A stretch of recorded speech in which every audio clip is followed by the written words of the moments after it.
got to get back to the founding documents of the Constitution. Yeah, it went wrong a long time ago. I studied this after going to school, where they didn't teach any of it. And I think that I isolated the actual moment where things began to go off the track to the time after the Civil War, when all of a sudden they created the conditions for government to sort of have unlimited money. You know, you can print a piece of paper if you're the government and say, oh, this is money now, take my paper. And once they did that, the stage was set for everything else, because once the government can say, oh, take my piece of paper, their power is unlimited. Because they can just print. They can just print. They're not limited by taxes or anything. And Tell us a little bit about your understanding of what happened with the creation. And there's a lot of hubbub in a lot of different areas about the Fed, and that it's a private entity and how it operates, because it's kind of confusing, and a lot of people don't understand. They just know that it's not a good thing. And well, this goes back to the worst economic problem we face. Everybody knows that the problem we have now is we have too much debt, and Obama is sinking us, upwards of $1 trillion a year further into debt. And all we have now is this debt, and mathematically it rises at an exponential rate, and it can't be paid back, and then a crash happens. And that's sort of inevitable if you borrow too much. And the only answer to the Democrats is, oh, well, the answer is we should borrow more money. So these people are, in some sense, clinically insane. But some of them have Nobel Prizes for saying this, like Paul Krugman or something. Oh, the answer to the problem of too much debt is to borrow more.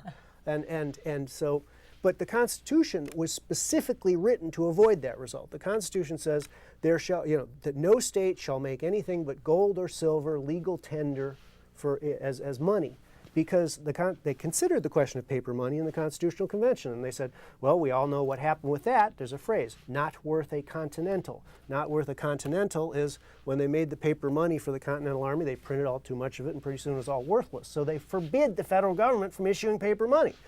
And that worked for about 70 or 80 years, and then...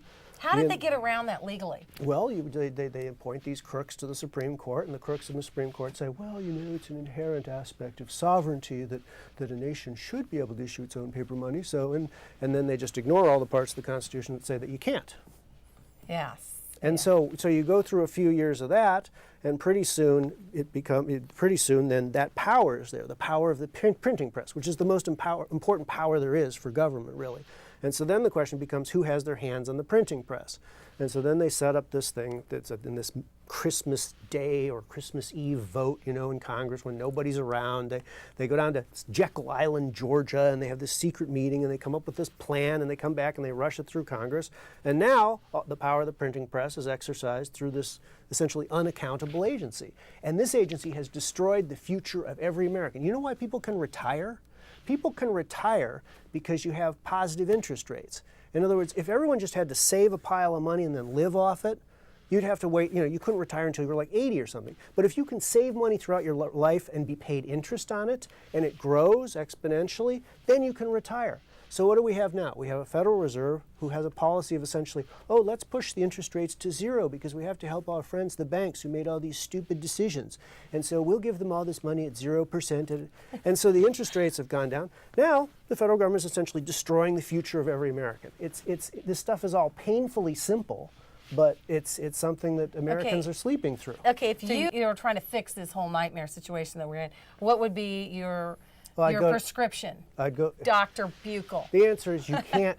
We are screwed. That's the simple answer is we've run up all these debts we can't pay back. So that means somebody is going to lose. And so the only question is who loses? The people who made the bad bets, like the banks, or the ordinary citizens. And we saw what Congress's answer was. Congress's answer was to pass TARP and say, I don't care what 90% of the people say, we're going to give $600 billion to these people to bail them out for their bad bets. Okay. And because if we don't, it'll be bad. There'll be a real sharp, shocking depression. But that is, in a sense, inevitable. And the longer they postpone it, the bigger it will be. Do you think we're in a recession now? Oh yeah, it's not getting any better. It's just continued degeneration everywhere. You go and I was on KATU. Little shout out to Steve Dunn. Thanks for having me on KATU. I can't believe they actually had a Republican on there. And such an outspoken Republican as Lisa. But I was on there with a wonderful patriot, Jim Ludwig, who's been working to try to shore up our borders and have legal, honest society where people are here legally and people like my brother-in-law who came here legally and jumped through all the hoops necessary, took the testing and the classes and everything to become a citizen so he can eligible to vote, that these people are being fast-tracked in here for obviously so that they can vote, fraudulently vote in our elections, and his hope is, I'm sure, that he will get reelected. But everything's more expensive now. You know, you go to the grocery store and the groceries are, you can't get out of the grocery store without spending $70. And you're buying just produce. And then you go get the, you know, your box of cereal and it's like half the size, but it's twice the price. Yeah.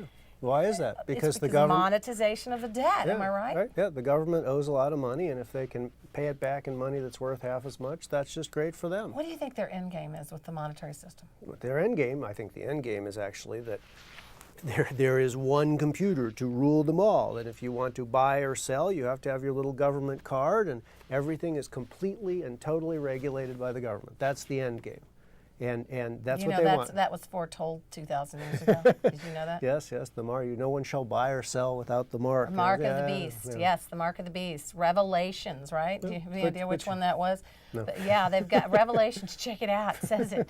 You really be able to buy or sell if you don't have this mark on your body. So that's like they put a subcutaneous chip. And as I understand it, that there is some. The technology is already there. The technology is there, and apparently there's something in Obamacare about, you know, we'll just keep your health information on that. That way, if you get knocked out in a car accident, they can know who you are and get all your pertinent data, your insurance information from your little chip in your skin.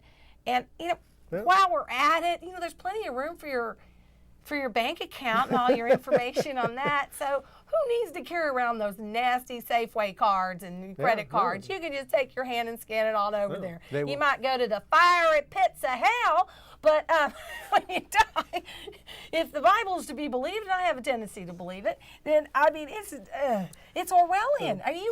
When's the last time you read 1984? Oh, a few years ago. But the goal is to get rid of cash, because cash is like freedom. If you can have cash and nobody knows you have it, and the government has become this, you know, they've got to know everything. They want to know. That's why. Yeah, they don't want anybody to have freedom. It's an anti-freedom agenda, and that's one of the things that's so depressing, is to see so many people go along with the lack of freedom. Just, oh, it's convenient, you know.